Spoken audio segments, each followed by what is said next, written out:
Hello, everybody. Welcome to Greyhairlady, and I am testing to see. I'm on my computer, and I'm out in Quartzsite, waiting for my RV to be fixed. And I just posted it on Facebook, so I am live. And let's see if we can get some viewers. Let me go to my other page and see if it's coming up. If it shows that we are live. I don't see it here. Let me see. New story. Yeah, it does. So the reason why I've opened it on the other one is the fact because then I'm going to be able to watch it, and I will be able to see if anyone comes into the chat room, which will be awesome. So far it says I have one viewer. Welcome to Gray Hair Lady. I'm doing this today because I want to do some testing. I want to get back into broadcasting and back into maybe interviewing on the road. I'm parked in Quartzsite at the moment. I'm underneath a big awning with this big cement slab.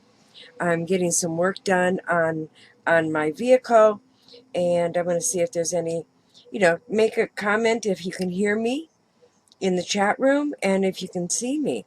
That would be absolutely awesome. So I'm going to type in on my cell phone. I'm going to say, hello, everyone. God, new technology, I swear. It's pretty amazing, isn't it? I remember when I first started doing broadcasting many, many moons ago, probably about 12 or 15 years ago. Kelly Crock, welcome. Welcome to my chat. Nice to see you. She's part of our family, and it's nice to see you, Kelly. I've been following you, and she's absolutely incredibly beautiful. So she has joined the room. There are a few people that are coming in the room, which is great. And this is just a test to find out how well this really works. I've done some work with bakespace.com, and we did a wonderful, wonderful show with Renee Lynch and Jeff Hulk from on Kitchen Party, and it was done with Disney, and I was at the LA Times with Renee Lynch doing all of the background work and got her up and running, which was amazing. So today is my day to kind of like get it out there. And Kelly says, nice to see you. Hi, Lori. You're probably wondering, Lori, why I'm not in Palm Springs, because I was supposed to be this weekend. But I have a gas gauge that isn't working. So I decided a few weeks ago after I left on Joshua Tree to come and get it fixed. And basically, it's taken a long time to get it repaired. They put a new gas pump in it, and it was working. Then I went to go fill up the vehicle with gas to go to Palm Springs. And my friend Corey is letting me stay at his place, him and his beautiful wife. And after I put the gas in, the gas gauge stopped working again. So we're trying to fit it in. I will probably be on the road pretty soon, hopefully tomorrow. Let's hope. Let's hope. Um, Lori says, I was hoping to see you. I was too. And it would have been nice, but you know what? There's always next weekend. And I'm not. One of the things about staying in your RV and living in your RV. Hi, Cindy. Nice to see you. One of the things that's very fascinating is that you have no time schedule. You have no place you have to be. You can come and go as you please. When you're traveling in an RV, like I've been traveling since 2 days after Christmas, when Babette came and picked me up, and she flew into Michigan, and we drove across country and got to Vegas just in time for New Year's Eve, and we had a wonderful New Year's Eve. Cindy says, hello, Mel. Hello. And so I have done so many extraordinary things. I know some of you have been following me on Facebook, and I'm very, very delinquent right now. I'm very delinquent in updating my website. I don't know what's wrong with me. I'm kind of like, I don't want to do it, but I want to do it, but don't want to do it, but I want to do it. And it's, how can I say, it's a whole different lifestyle choice to live. And I've never experienced anything like this. Lori says Kevin had a show on Saturday in Palm Springs, a show next weekend. Oh, that's wonderful. Cindy says, come and get me. She says, I want to have no place to be. Yeah,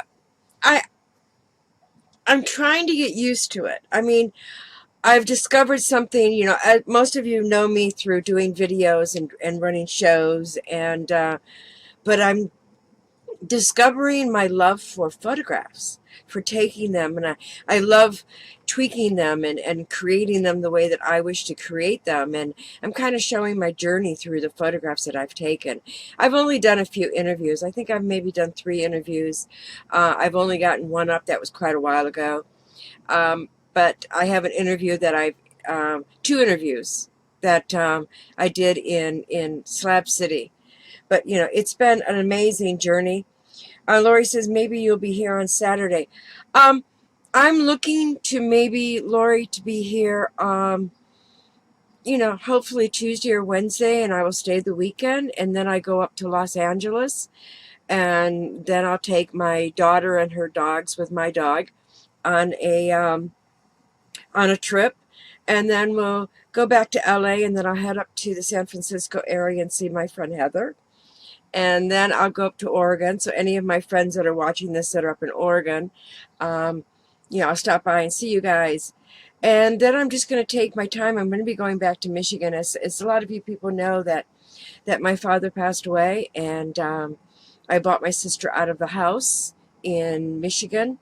So I go back for the summers. Michigan in the summers are absolutely glorious. Lori says, oh, I'm just looking at this.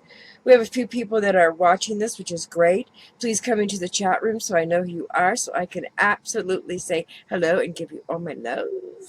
Just love giving you my love. But, if you want to post some questions in the chat room about what it's like to live full-time in an RV, when I first got this idea many, many years ago, it was after I closed my studio down, and I was thinking maybe I would like to, oh, Ellie, how are you? The most fabulous chef in the world. How are you? She's also, I met her through bakespace.com, and she's got, if you join her, you become a friend of hers on Facebook, you'll be able to follow her. She's an amazing, amazing, amazing chef, and she has a beautiful daughter and a very handsome husband, by the way. And I enjoyed meeting them when I did the work for Bakespace. If you see me looking down, it's because I'm looking down at my, see, double. All right, new technology. I did this way. That way I could see what's going on. But I got this idea to travel around the country. May 2nd, I'm going to be 65 years old, and I've been all over the states. You're going places and doing things, but it's always going from one destination to another destination. And so what I'm doing now is I'm basically, going, and I don't plan things. What I did is I drove down from Kingman after we were in Vegas, and on January 1st, and I became an absolutely full-timer on January 1st. And it was frightening. I was at a Walmart where we parked our vehicle while we went to Vegas, and my daughter, gave me this big hug goodbye, and I started to cry. I'm a very much, what I found out about this living like I'm living, I'm a people person. I love to be around people. I love talking to people. I love interviewing people. I love being with interesting people that think out of the box. And I love interviewing them and hearing their stories. And that's one of the reasons why I wanted to do this. I wanted to interview, but I haven't been interviewing, like I said, because it's a huge transition. It's a huge transition to, live in an apartment or a house in Los Angeles, to have the busy city, to have so many friends and so many people around you, to have your daily life on the things that you are used to doing, and to go from that to living in an RV where there's a lot of different things that you have to do in an RV that you don't have to do in a house. Um, Taking a shower. If you notice my hair right now, it's like a mess. It's because I can't blow dry it because my blow dryer is too strong for my inverter. And what you're wondering what an inverter is. An inverter is attached to, which is solar. I have solar. Yay! So I have complete electricity. I can go anywhere off the grid as long as I have water, as long as I have food, and as long as I have sunshine. And I do have a generator. Joe Boxer, that's my brother. Hello, welcome. That's my little angel brother, Michael. Welcome, nice to see you. So, oh, one question. How is the audio and the video? Because I'm in my RV. I'm in between a main street, which is on Quartzsite, and then I have the freeway behind me. So I don't know if you're hearing the noise of the traffic going, this, and this, and this, and that. But please let me know that you can hear me. Please let me know that the audio and the video is fine. I can see it. But I don't want to turn it on here. See? Because if I do, then I'll get feedback, and then it will sound blah, blah, blah, blah, blah, blah, blah, blah. It'll sound, oh, Lori says it's excellent. Fabulous. Thank you, Lori. I really appreciate it.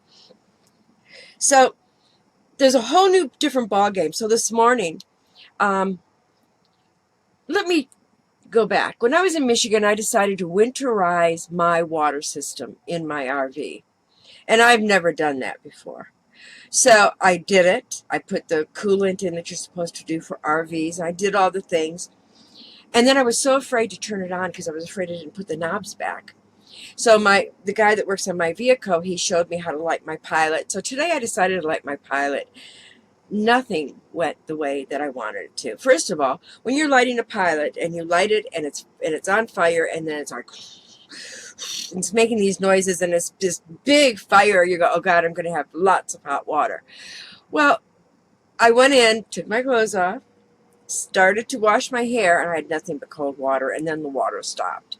So what I did, I was able to keep the water that I filled in, and I went out and turned off the water heater because I didn't want to blow the place up. Because you know what? So much to learn. This has been an amazing, an absolutely amazing experience. And look at my hands. They become Sicilian. See, my hands are really dark, but my face is really light. I'm becoming Italian skin again. My hands are like my dad's right now. They're like, oh my God, my dad's still with me. So I had to wash my hair, and I can't blow dry it. So this is what I'm looking like since I started this trip. And it's either back in a ponytail, or I braid it, or I put 3 little, rubber bands in the back and, hold it down. It's getting really long. It's hitting my waist. So, but I look like a crazy lady. I'm trying to get used to it. And also what I still do every day, whether I'm seeing nobody or not, I still put my makeup on. I can't get over that habit. I can't go just naked skin. And I find that the desert is killing my skin. I mean, my skin is like, it's aging me. I'm getting sunspots. Hey, Frank Prezato's in the chat room. Nice to see you. So it's a huge learning curve. Everything is a learning curve. Linda, hello, Linda. Linda is up in Havasu. Nice to see you. I was going to go up and see her, but I'm going to be heading west instead of north, which is great. And in Lake Havasu, I got kicked out of the Kmart's. Well, I really got kicked out of the parking of the Kmart's. So it's really funny. Frank says hello. So, learning curve. Cooking is a learning curve. And I eat really anything that I can cook on top of a burner. I have everything that that you're supposed to have. I have a table that goes outside. I bought a outside stove. I have a huge propane tank. I mean, I have heaters. I have everything that I need to go off the grid and to basically do this, which is pretty fascinating to me. But I miss people. I miss the interactions with people. I'm like this all day. I'm on my Facebook all day long. I mean, my daughter says, Linda says, hello, Dad. Or, yeah, she says, hello, Dad. Hello, hello, hello. So I'm on my computer or I'm on my cell phone. I have this device, which is my Wi-Fi. I have unlimited. I can go anywhere or do anything and always have Wi-Fi, which is extraordinary to me. There are some places that I've gone where I have had like 2 bars or 1 bar or no service. I've seen some beautiful places. I've met some amazing people. But if you have any questions in the chat room, I mean, if you're curious about anything, please, please write me. Let's see. When I first got to Quartzsite, I really enjoyed myself. I was at High Jolly. I met 2 wonderful men that we were friends on our village, and they told me I didn't look anything like my photograph. And I was like, what? That's me. They go, no, when you were 12. I was like, fuck you. I really said that to them. And because I swear a lot like a truck driver, and I think I swear even more. Lori wants to know how Kai is. Kai's a blessing. I can't even explain. When I think of Kai, come here. He won't. He never comes here. Come here. Come here. Come here. Come up here. Come here. Let me see if I can get him.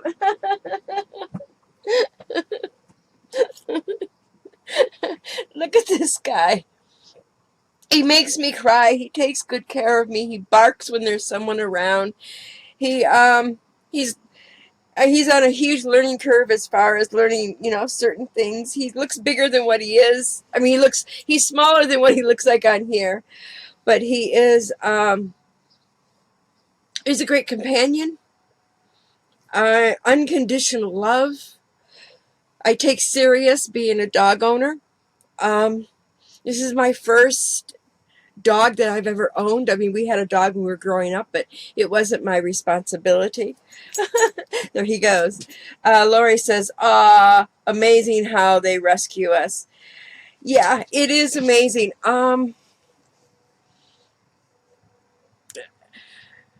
Living so many years in Los Angeles, I had so many walls up, and I was pretty closed down in so many ways. And Kai has really helped to take those walls down.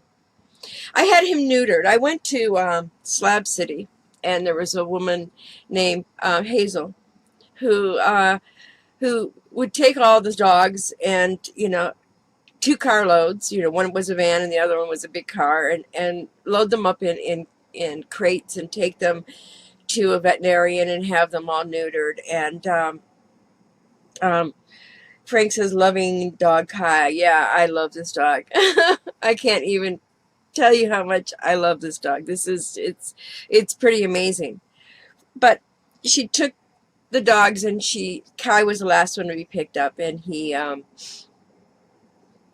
she put him in the cage and shut the door, and I started crying because I knew that I was going to have him neutered. And all day long I was very upset with the fact that I was doing this to him. And then when he came back, he was just so quiet, and he was in pain, and he just didn't quite understand. Hello, Heather's in the chat room. Nice to see you, Heather. Enjoyed your video yesterday. I love hearing your voice. Heather's like my sister. She is my sister. She's my extended family sister who is so close to me. But then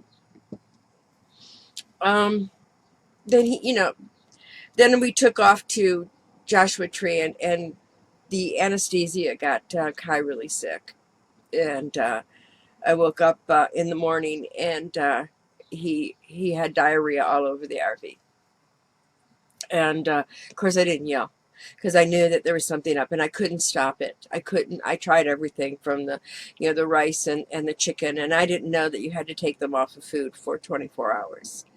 So my daughter was able to find that out. Heather says, I mean, did you take Kai's balls off? Yeah, I did. Robin's in the chat room. Robin, I love the I love the photographs of your horses. I just love them. I think they're absolutely amazing. But so I went into Los Angeles early. I was going to surprise my daughter and just show up on her birthday on March 8th, and I had to let her know that we were coming in earlier and that I was coming home. And my friend John took me to LA with Kai, and then I took him off of food for a day, and then he got better. But I never felt so fucking guilty in my entire life.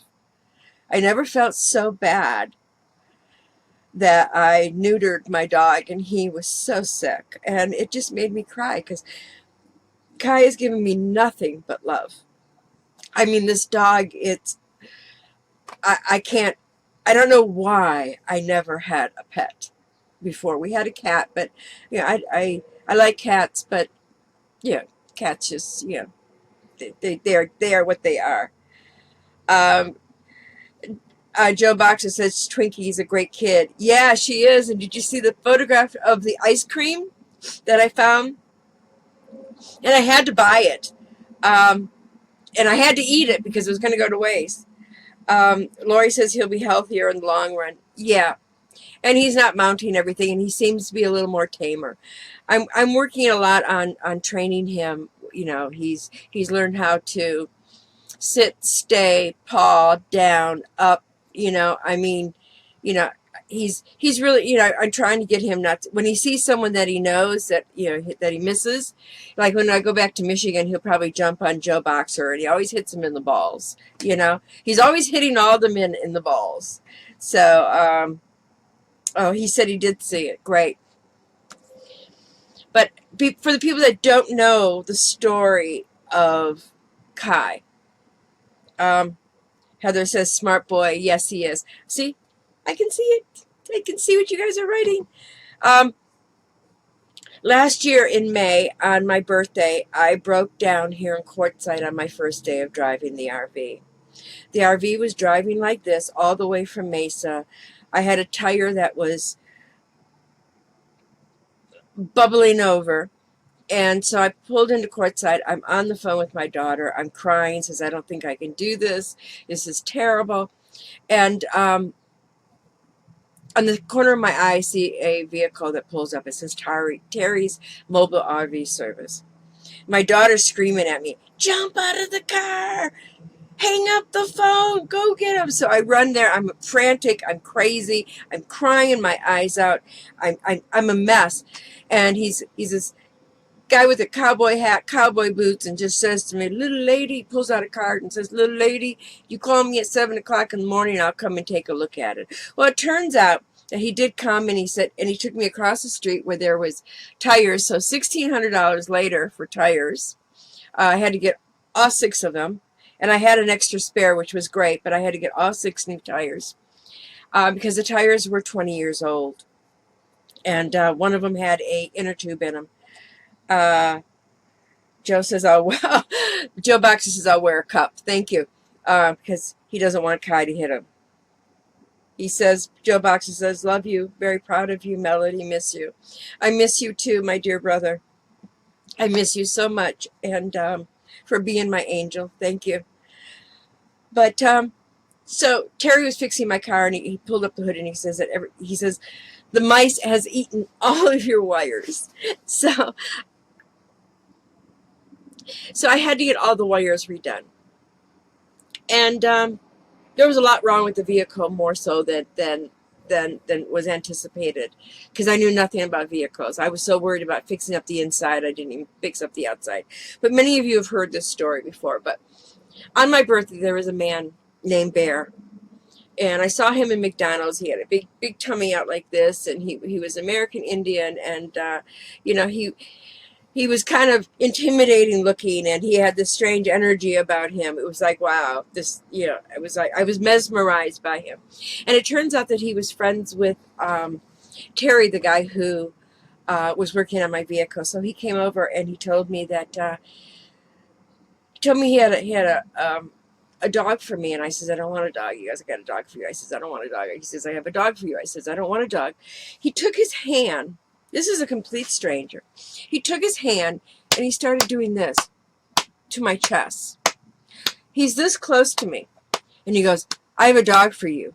You're white Indian. You need to come home to your people. He says, this dog is going to break down all of your walls. And I said, how did you know I had American Indian blood? And he goes, I know. He was an American Indian medicine man. And he says his dog's mother was a medicine dog. And I didn't believe anything he was saying, but I was like, stop beating on my chest. So the next day I said to Terry, I says, is Bear coming? And he goes, no, he's sick. And so I walked back to where my friend Linda was. Linda's in the chat room, Linda. And Linda was sitting there. She can verify the story. And I walked back to her. And just as I walked back, Bear pulls up. And he comes over to me and says, I have the dog in the car. And I was a little pissed because, I didn't want a dog. And I looked in the car, and we're walking back there. He goes, yeah. He says, I was sick at home. I says, I thought you weren't coming. He goes, I was sick at home. He took his leash in his mouth and ran out to the car and jumped in the car and started barking. And I go, oh my God. And see, Linda's saying, yep, yes, this did happen. So I look in the car, and there's this dorky looking dog. He has this big head, these big paws, and he's looking at me as if I'm this long lost family member that he has missed forever. He jumps into my arms. I walk him over to where Linda's at, and he was so quiet and so passive, and he went and sat at Linda's feet the whole time we were there. And then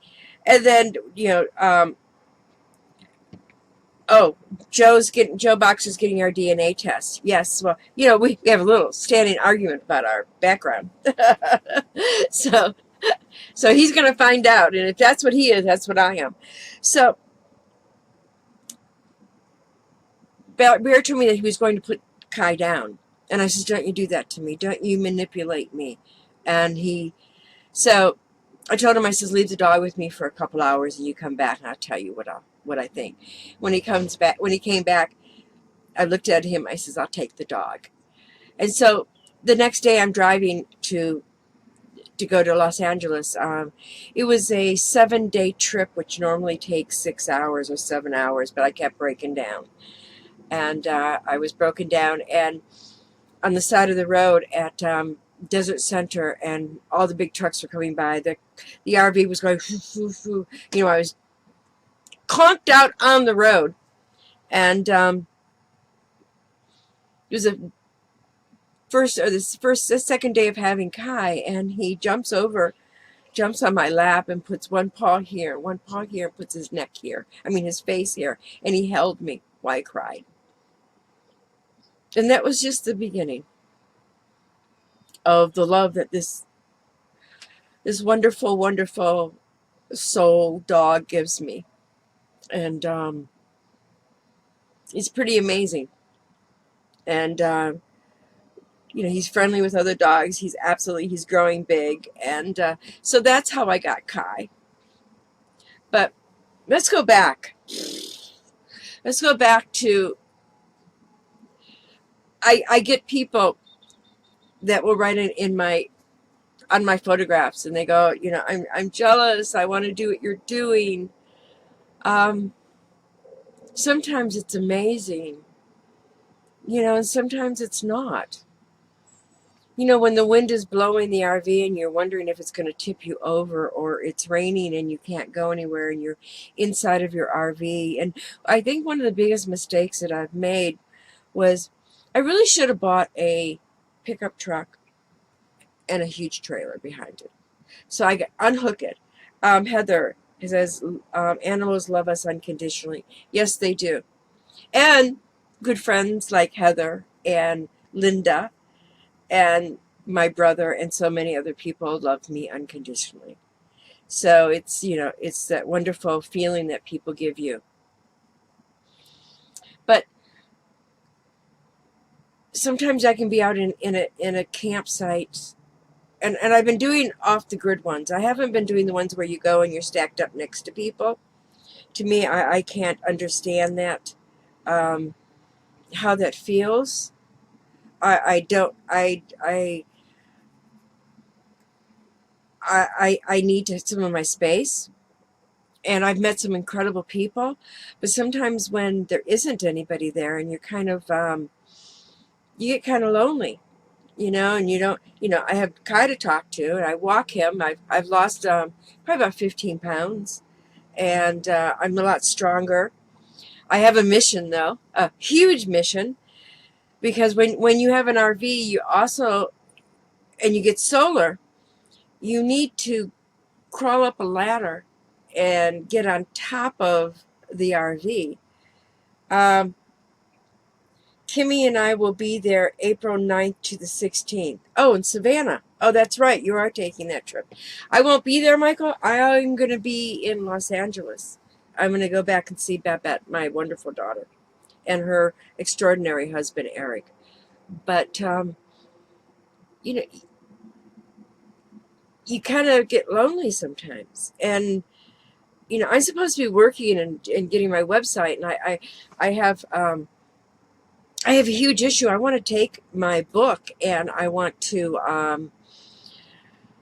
get it digitally, and I don't know how to do it. And I've gone on to Amazon. I've tried to figure out, and I want to do some, split up the book and do just chapters, and so people could buy, like, for 99 cents, a chapter or two chapters, and and look at my book, The Erotic Diary of a Beverly Hills Woman. I was going to change the name, but I'm not going to.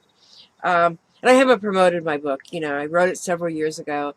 It's very hot. It's very erotica. It's very erotic. It is mommy porn to the max. It is so mommy porn that every man should have it on their bedstand so they can understand what a woman goes through. Because it goes through all of your senses, from smell, touch, to taste, to, sight. And so I need to do that, and I haven't been able to do it. And I can't figure it out. If anyone knows how to format, a book like that, into digital, let me know. I'm trying to figure it out. Can't wrap my head around it. I read it. It goes in one eye, out the other, and goes off into no zone land. So I haven't been doing any work. Nothing. And I get this lecture from my daughter every day because I'm always complaining about it. Always complaining about the fact that that I'm looking at this, that I'm not getting any work done. And she says, Mom, enjoy the freedom that you have. You're living your dream. And when you have a dream and you go at your dream and you don't know if it's the dream that you really wanted to have, if it was just a fantasy. So that whole balance, Babette Pepeye's in the chat room. Hello, honey. It's my daughter. So she gives me advice, and she'll tell me that I don't have to always be busy doing something. I was trying to get rid of that Los Angeles sort of, new big city. I've got to be working. I've got to work at this. I've got to also, always be working and creating something. And it's hard to turn off that key, or it's like that key, you can't quite turn it off to get yourself to really enjoy where you're at. And for the last week and a half, it's been a week that I've been underneath a canopy, sitting on a cement slab in between Main Street and the freeway, and cars going this way constantly, and so it's been really difficult to do nothing. Yesterday I watched videos of the X Factor, and I tried to do some singing. Robin, ha ha ha, the title of the next book, When the Reality of Our Dreams is Actually a Nightmare.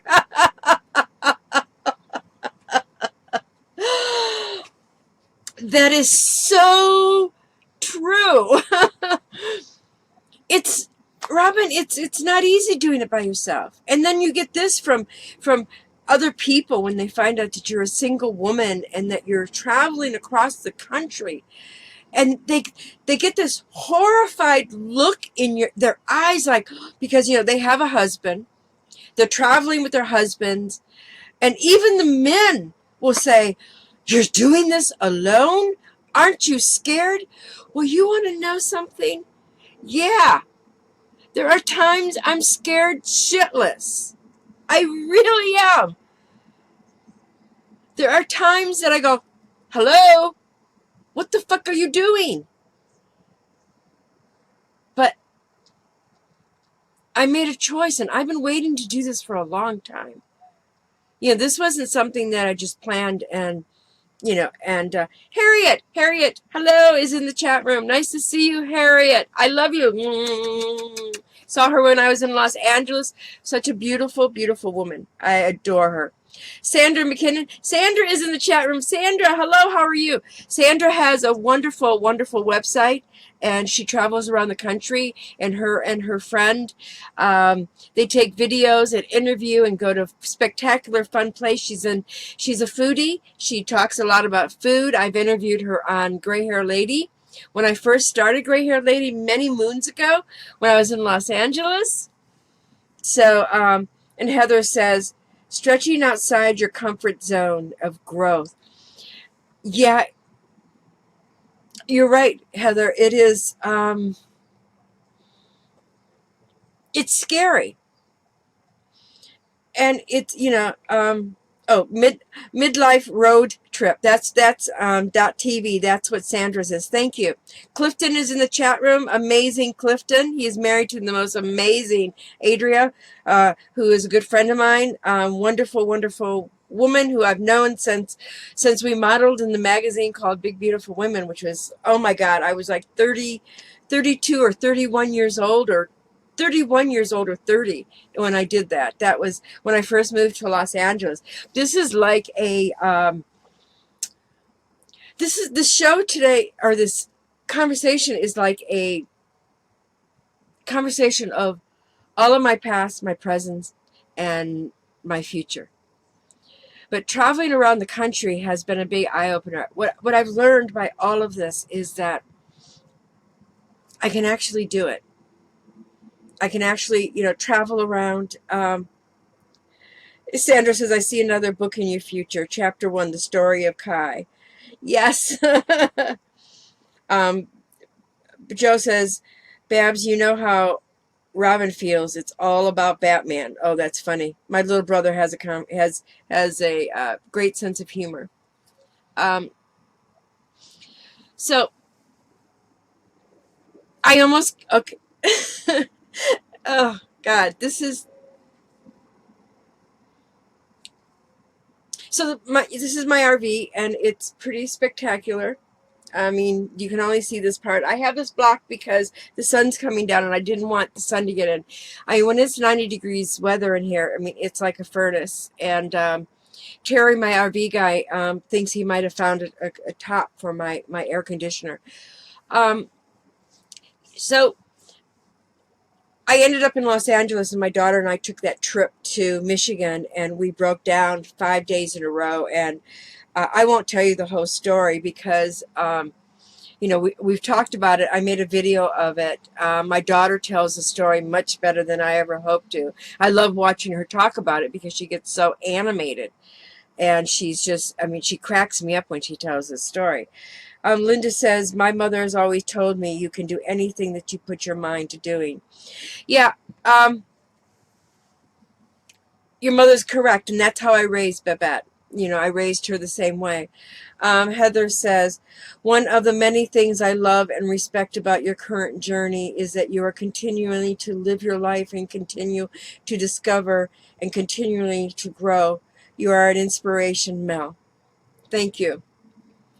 Well, when I got the idea to do this, to get an RV, I closed my studio down. I was staying at Babette's house, and I thought about it, and I said, this is what I'd like to do.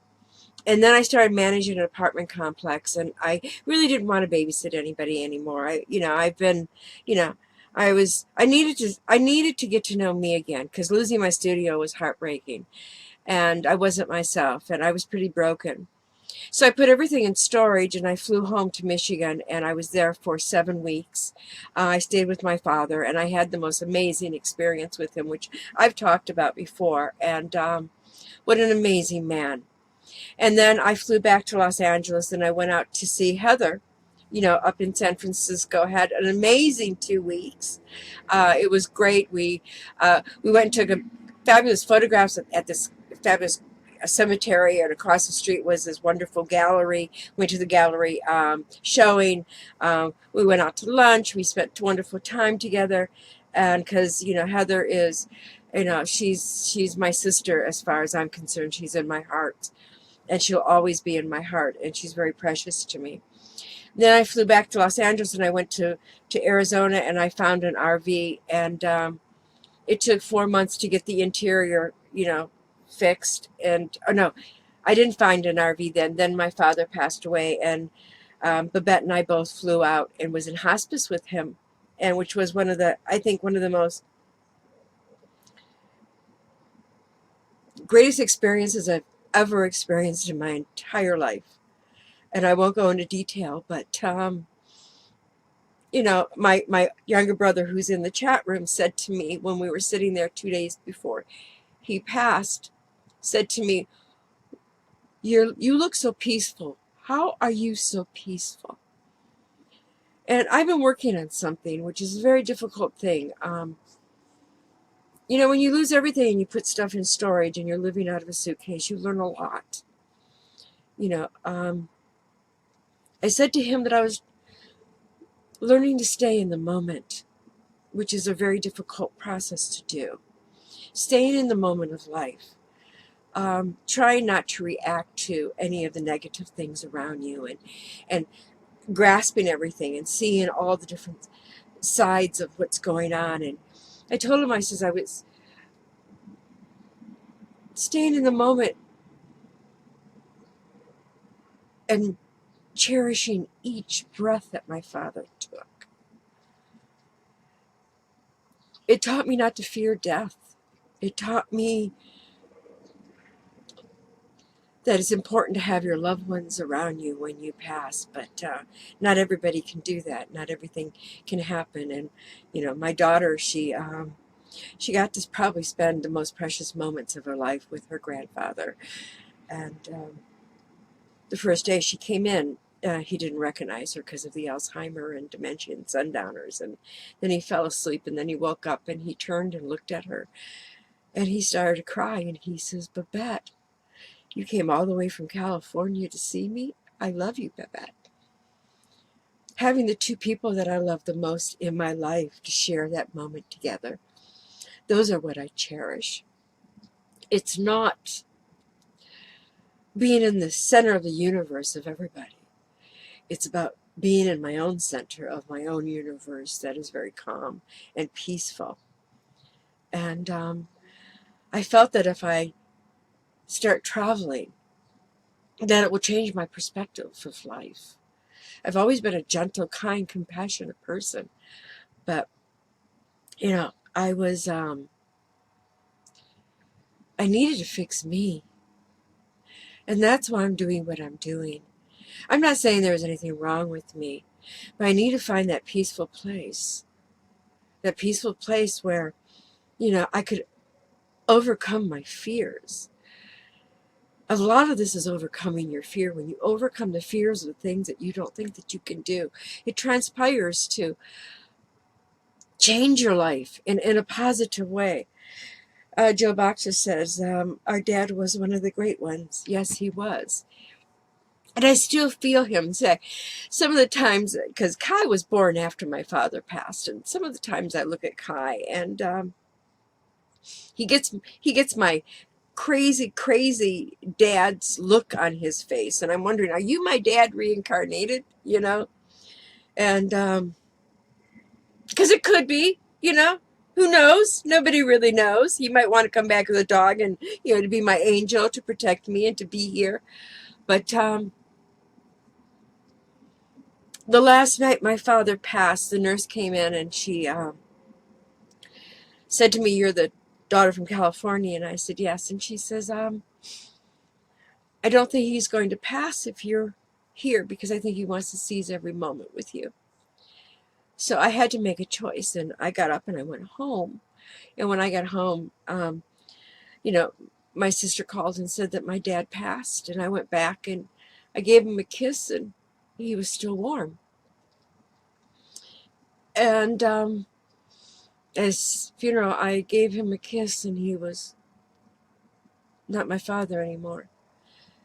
But before I left that evening, I went, because he didn't speak for 2 days, and I knew he was aware. And I said to him, "Daddy, I'm going to go. I'm going to go home to your house." I says, "Mom is here. She's coming for you, Dad, and you go with her. All of your children," and I named all of our children, all of their children, "and all your grandchildren are okay. It's okay for you to go. We love you. We know you'll always be with us." And then I kissed him and left.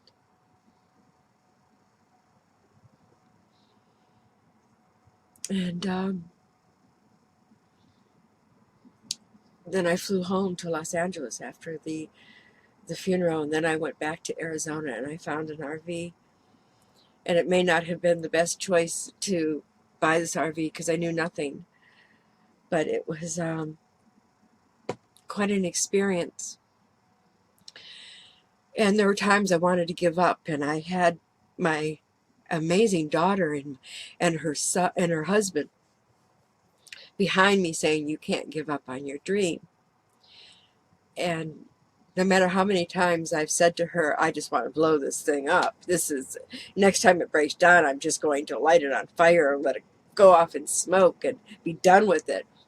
And she says to me, "You should be ashamed of yourself. This is what you wanted to do." And she never gave up on me. To me, that is absolutely remarkable. It's an amazing healing process. You know, my shows that I ran, we had like 4 million people watching our shows. And I had a different life. But I love my life where I'm at right now, even though I'm sitting on a slab, in the middle of the little teeny city of Quartzsite. In fact, my friend Gift drove by the other day and from Mesa and stopped by and said hello to me, which was hysterical.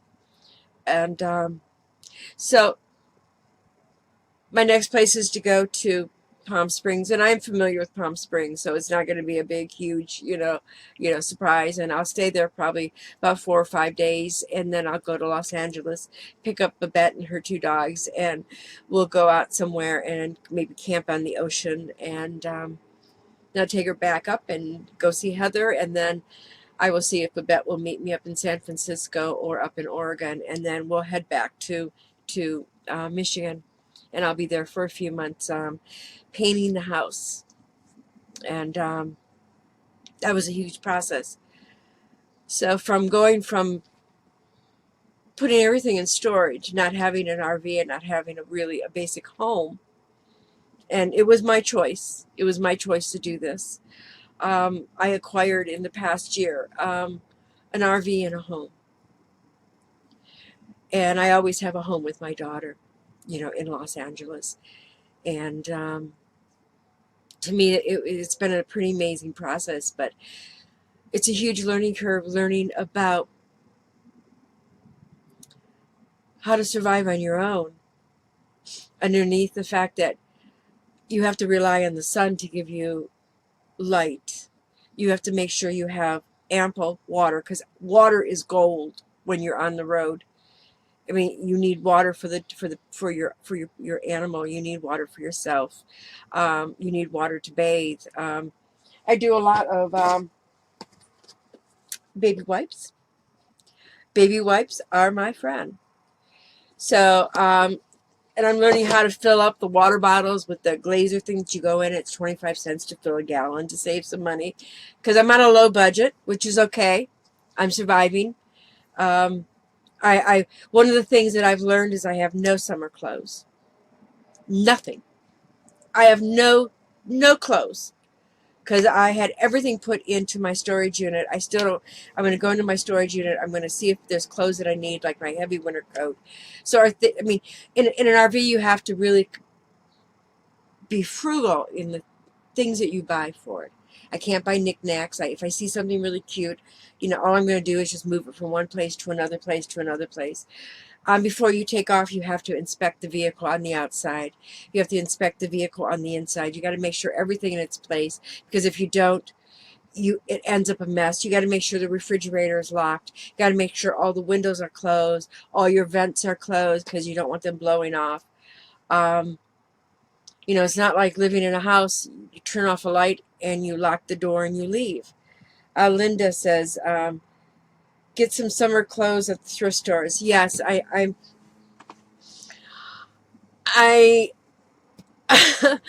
going to buy something that I've never bought in 25 years. Shorts. I'm going to buy some shorts. I'm sick of wearing hot things. I'm starting to wear things with cap sleeves and showing off my arm, hello.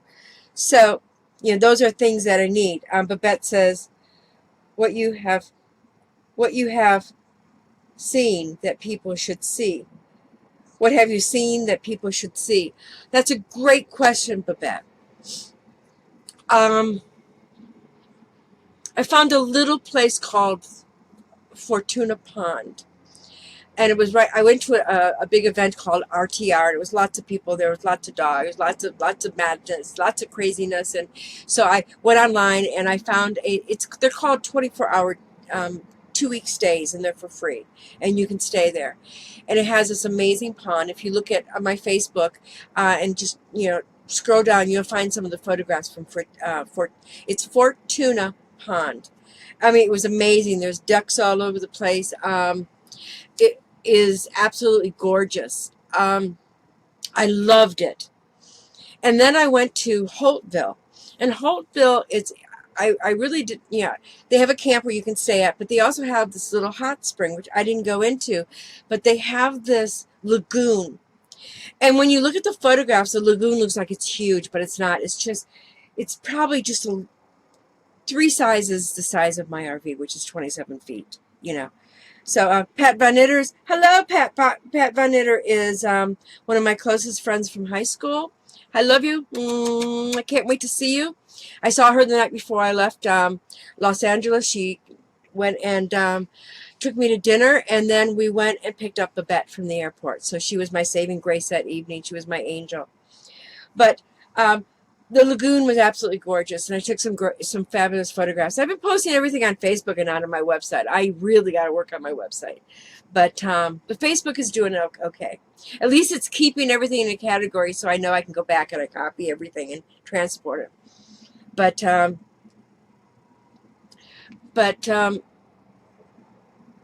that's a beautiful place.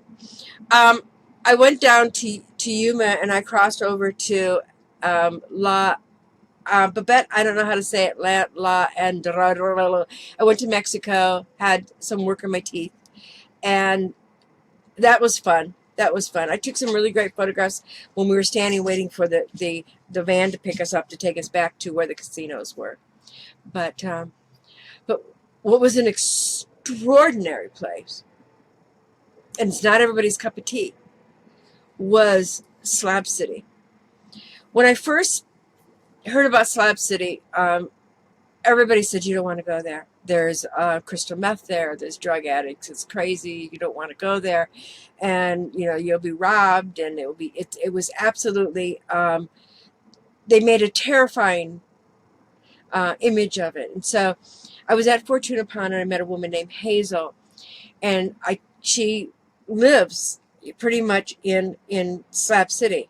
Oh, not Slave City, Slab City. Yeah, I think I made that mistake when I first posted that. That was hysterical. So I get in my RV and I'm traveling.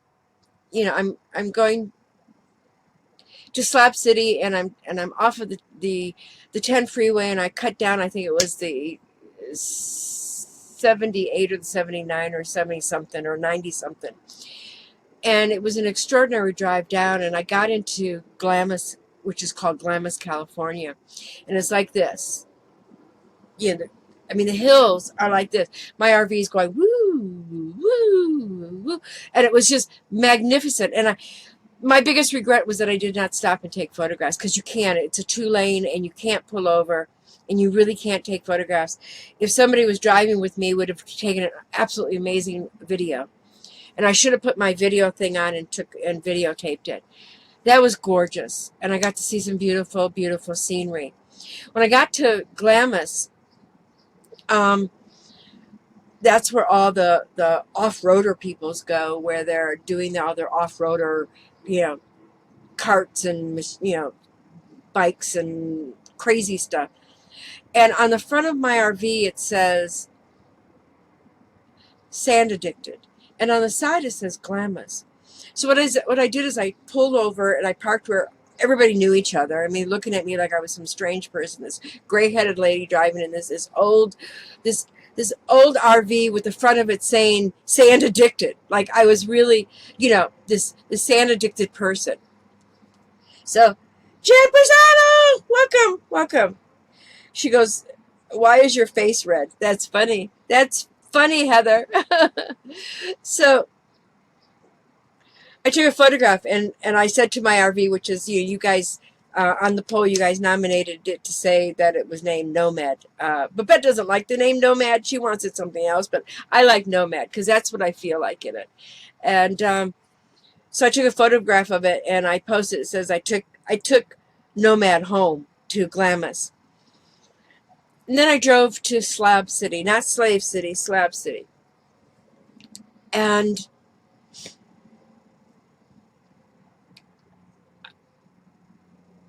I was spellbound by the creativity of this place. I rode down a window. I stopped and asked a man who was selling jewelry, and I asked him, I says, do you know where Hazel lives? And he goes, yeah, you go straight down where the T is, you go down, da, da, da, da, da. And he told me how to get there. And everybody knew Hazel.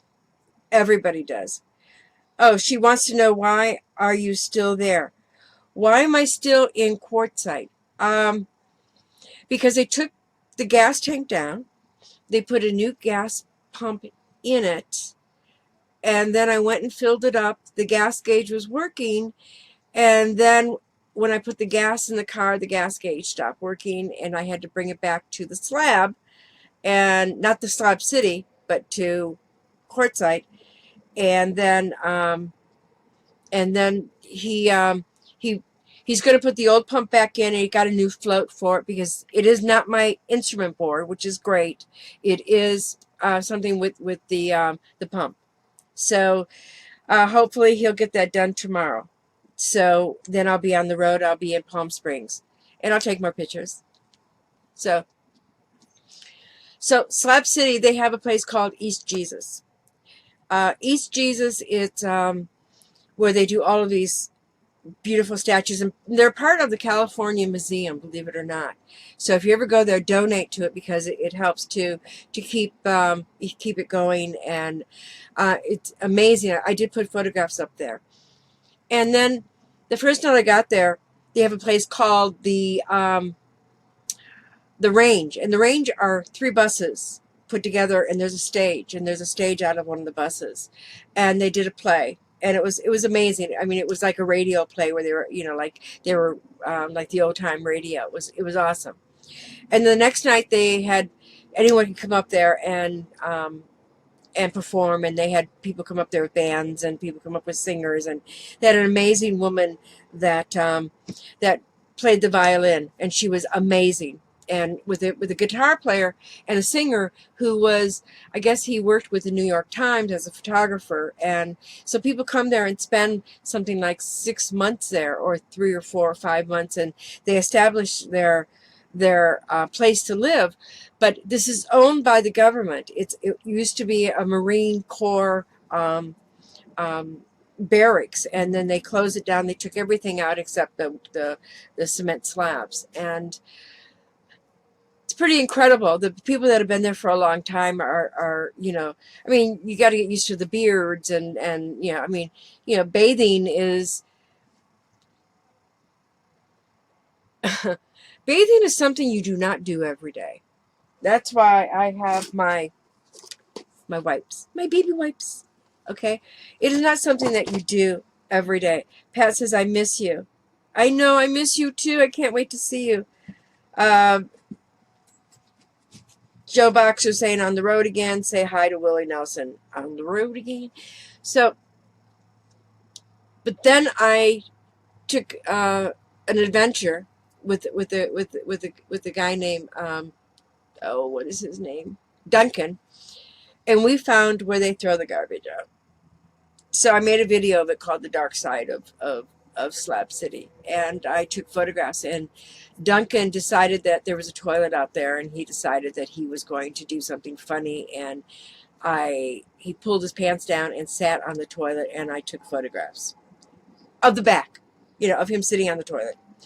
I did not want to go there and see the front, but I did it on the back. So that was a lot of fun, and it was interesting to see, because the city that they're next to will not allow anyone from Slab City to use their dump their garbage. So no one has taken and digged a hole and created their. I mean, it's just all over the place. But I met some incredible, wonderful, kind people and some amazing people there. And then my friend John, and then we went for a 5-mile hike all over the place. And he's going to send me some photographs because I didn't bring my cell phone with me, so I couldn't take photographs. He'll send me some photographs, and when he does, then I will edit them and get them up onto Facebook and onto my website. Someday my website. But those are pretty extraordinary places. Slab City, Holtville. Holtville is just the lagoon, which is beautiful. And then Fortuna. It was gorgeous. But what's amazing is that, and then when Babette and I came from Michigan to Kingman, we stayed at a Route 66 hotel, and it was supposed to have the largest map of Route 66, and all the rooms were themed rooms, and I was in the Godfather room, which was kind of hysterical. Heather body play. Pretty crazy. So, but those are extraordinary places, and one of the places that you have to see if you have not been, which Babette and I saw. That's one of the reasons why I think Babette's going to come back with me and drive back to Michigan with me, is because we want to continue something that we weren't able to really see because of all of the problems that we're having with the RV. We were having so many problems for the first 5 days. We want to go back to Badland, and I want to see if we can camp out there, because they do have camping area there, and Badlands is incredible. And we want to go up to, I would like to find the largest medicine wheel that's up in, I think, Wyoming. I would love to go there and see it. Um, um, there's so many places I haven't seen, and I'm really looking forward to going up to Oregon and seeing, driving up the coast, and maybe going up to Seattle, and not Seattle, but some of the surrounding areas. I have friends named Rivers and G, and they're going to be hosting a camp place up in Spokane at the border of Canada. So I would love to go up there and spend a few weeks up there. It would be absolutely amazing. And I still want to get down to Key West, but it's too difficult with the RV. I'd have to take the RV, park it somewhere in Florida, and then take a cab or a bus down to Key West or something, because if I had a vehicle, if I can get used to driving this thing and I could have a vehicle in the back of it, would make my life a lot better. I mean, right now, this is my vehicle. If I got to drive into city, I have to drive this into a city, and it's really difficult. And I'm looking for a 3-wheel bicycle, because I want a bicycle, but I don't want to ride a bicycle with 2 wheels, because I will fall off and hurt myself, and that won't be good. So I already know that I can't do it. Pat Von Itter says, when is Michigan on your radar? Not sure. It may be June. I'd like to stick around in California, um, and maybe start my trip out in May with Babette. But I'd like to see my daughter on my birthday. I'm not sure if I will succeed doing that. Joe Boxer says, don't drive to Cuba. I know it doesn't float. You know, my vehicle will not float. It's pretty high though. Could probably, I don't know, but I don't plan things. I was looking at Lake Mead, and I was looking to go up there, and then I decided that I would go to Palm Springs instead. Jan says, bye, Mel. Talk to you soon. Glad you're getting fuel gauge fixed. Thank you, Jan. And I will see you someday soon, either in Michigan or Tennessee, or when you move out to Arizona or whatever. I will come and see you. Definitely. And Vanita says, we're getting a platoon. Plan on some lake fun. That will be awesome. I'll tell you something. If it wasn't for people like my brother and Pat Von Nitter and Debbie Caputo and Jan Prezzato, I would not have rediscovered what my hometown city was really like. It's pretty amazing. On Wednesdays, they have big concerts at the park. There's people doing bicycle rides. I mean, it's really festive in the summertime, and it's beautiful in the winter. I mean, I took some glorious pictures in the winter, but I'll tell you something. Your leaves suck, absolutely suck. The leaves are horrible. I love looking at them in the trees, but picking those things up, Babette sent me a leaf blower and one that sucks it up, which is awesome. But by the time I get done working on the leaves or the snow, I shoveled snow when I was there, and it's beautiful to look at. It's beautiful to look at. But as far as,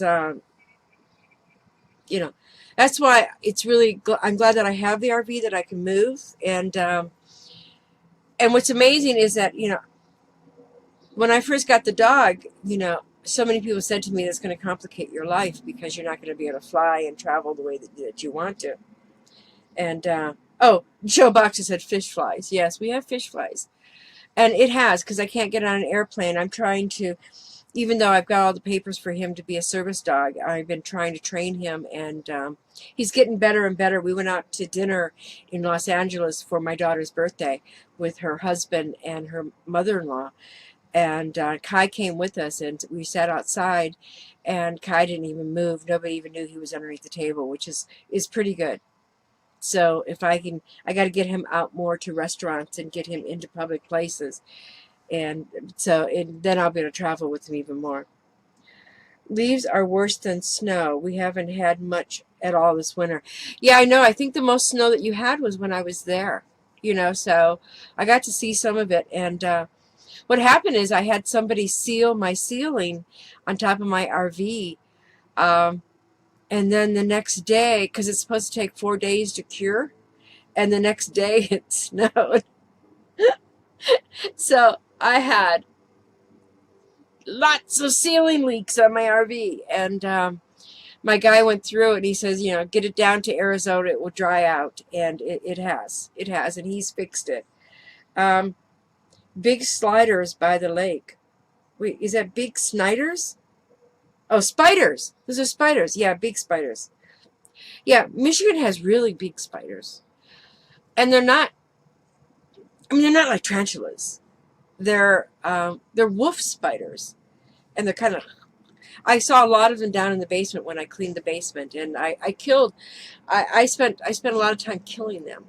And I probably got really bad karma for it, but if you're outside, you can stay out there. But if you're inside, you're dead. You're dead. I'm sorry. Yeah, I've got to go back to Michigan and do some more work on the house.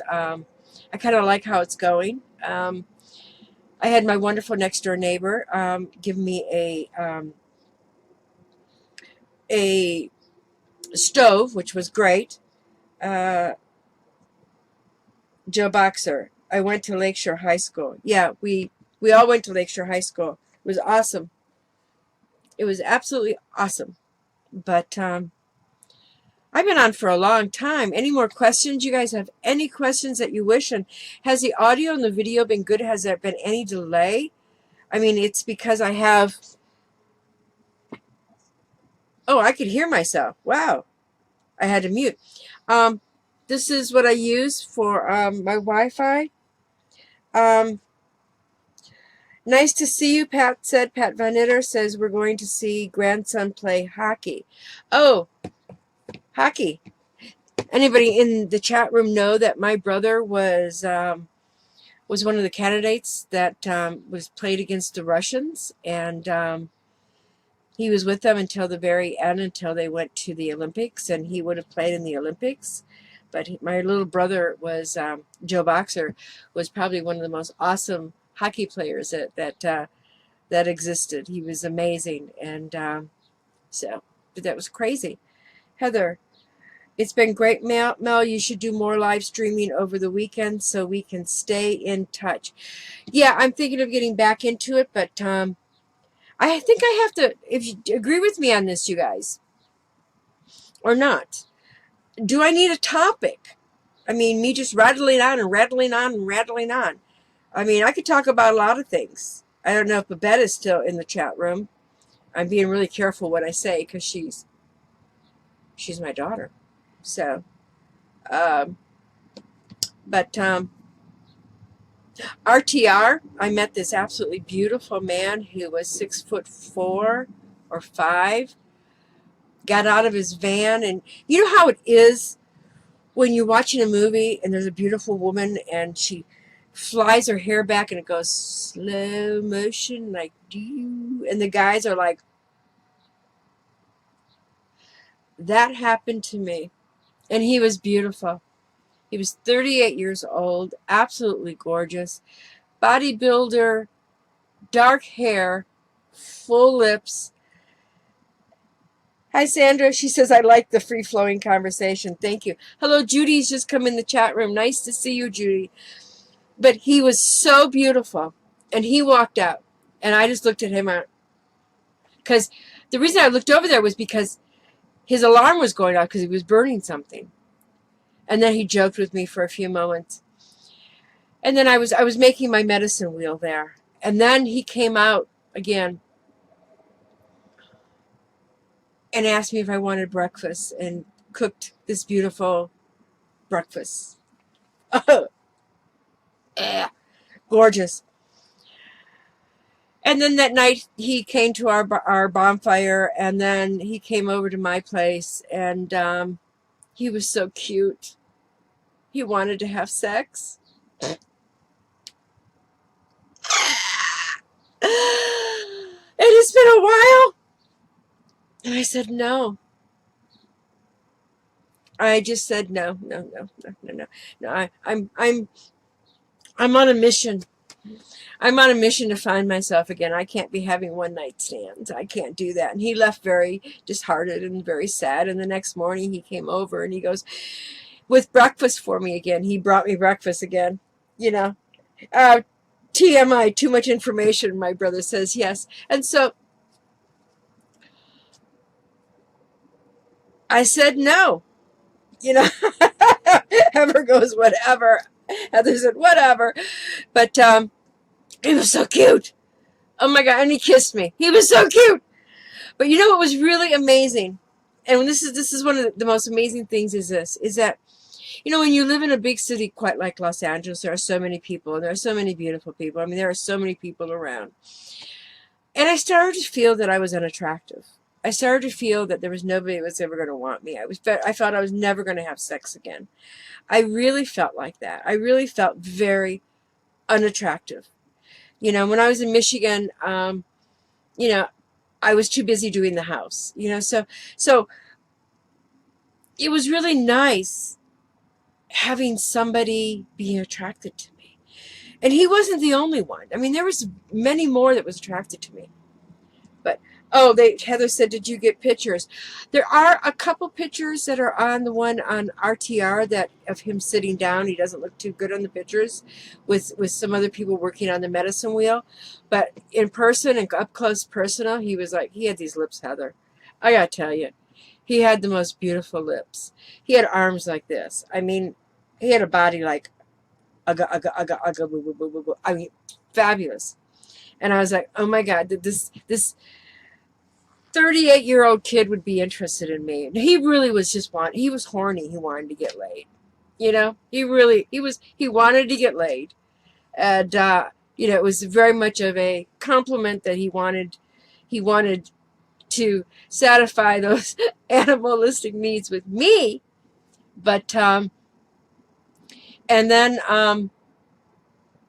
I almost broke. I almost said yes. And then my friend John knocked on the door and he asked me if I wanted to go downtown. I said, yes, let's do this.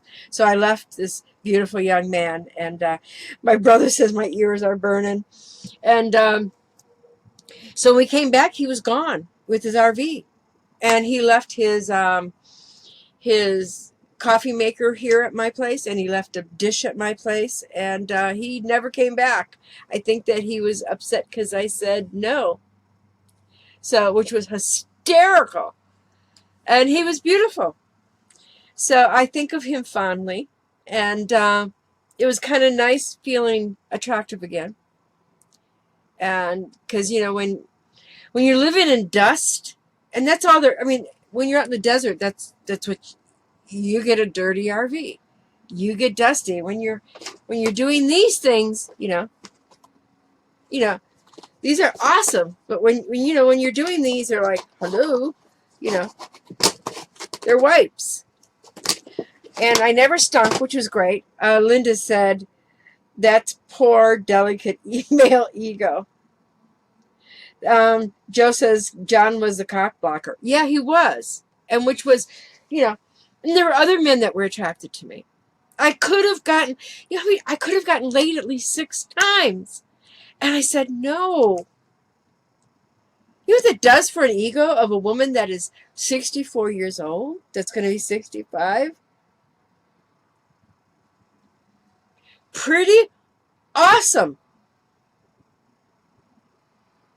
I think it's just, it made me feel good. But also it made me feel good that I was able to say no. That was a big step for me, because in the past, I mean, this guy had electrical energy. I mean, it was like, they were like magnets. We were like like those two kissing dolls.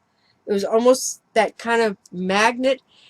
But I knew that it was just his male hormones, that he was horny, and he needed a release of some sort. So, and I was not going to give him that release. And I said, I said no. It was freaking awesome, you guys. So, but what I've really realized during all of this, being alone and traveling, I miss companionship. I miss having somebody, oh, Joe says the dog's in heat. Yeah, he was. That guy was in heat. But it was a compliment. I told him it was a compliment. I miss the companionship. And I think the walls, as Bear, the American Indian medicine man, told me that I needed to take the walls down and allow people in my life, that I think I'm ready to allow someone that will come into my life. But there's certain things that person has to have, and I'm very clear on it. Kindness, compassion, sense of humor, creativity of some sort. That is, they have to be able to think out of the box like I do. You have to be hardworking. has to have an income of some sort, has to be able to be self-sufficient, um, has to be understanding that we don't have to think the same. Um, just has to be open-minded, uh, tender, caring.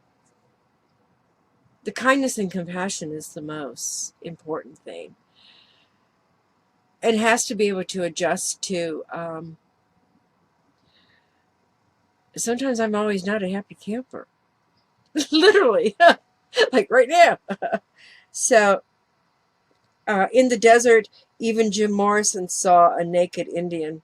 Thank you. He was probably doing peyote. So, yeah. So, would I ever think of getting married? Yeah, that's a big one for me, because I've never wanted to get married. I've never wanted to have that responsibility, but yeah, I took the responsibility. Oh my God, that sounds pretty bad, doesn't it? Took the responsibility of a dog. I guess I could take the responsibility of another human being. Wow, that's really piss poor. That's pretty crazy. That is crazy. Ah. Joe Boxer says, just say no. Yeah. Heather says he left you his coffee maker could have been a fellow tumbleweed on your RV road of life. I love when you say tumbleweed to me. That would be a name of a good book, Tumbleweed. Yeah, I've met, I find as I'm learning about myself that I could let somebody in my life. I think it might be a little difficult with me always moving, in the RV. And I don't, Joe Boxer, you can't own guns when you're married. Oh, that's funny. I don't have a gun. So I have a big stick. I got some big sticks back here. I've got my ugly stick. This is my ugly stick.